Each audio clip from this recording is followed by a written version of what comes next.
السلام علیکم۔ وعلیکم السلام درویش بابا۔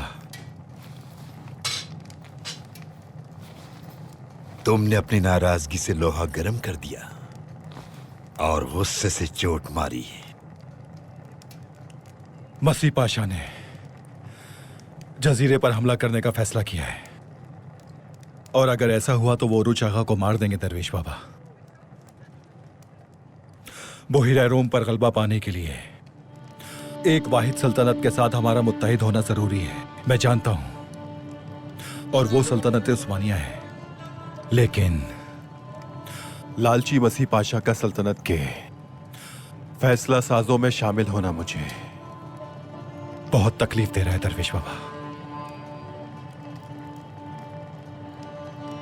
اب تک راز دل میں پنہا ہے۔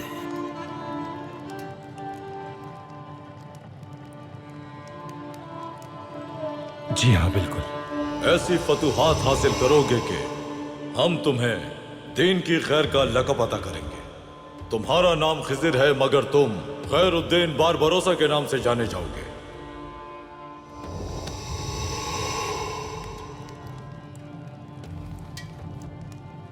یہی سلطنت کا حقیقی چہرہ ہے۔ مسیح پاشا جیسے لالچی لوگ سلطنت میں مضر گھاس کی مانند ہوتے ہیں۔ یقیناً ان کو جڑ سے اکھاڑنے کا وقت آئے گا۔ تم صراط مستقیم پر قائم رہو، ان قریب سلطنت اپنا حقیقی چہرہ دکھائے گی۔ تمہارے عروج آقا دشمن کی قید میں ہے۔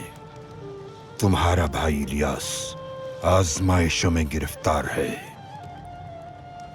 خاندان کے بڑے اور سپاہیوں کے سربراہ تم ہو۔ اللہ تعالی سورہ آل عمران میں فرماتا ہے بسم اللہ الرحمن الرحیم، اور تم ہمت نہ ہارو اور غم نہ کھاؤ، اگر تم ایمان والے ہو تو تم ہی غالب آؤ گے۔ خاندان کو سمجھو جیسے سلطنت کو سمجھتے ہو، آپس میں متحد ہو جاؤ، دشمن پر پوری قوت کے ساتھ جھپٹ پڑو۔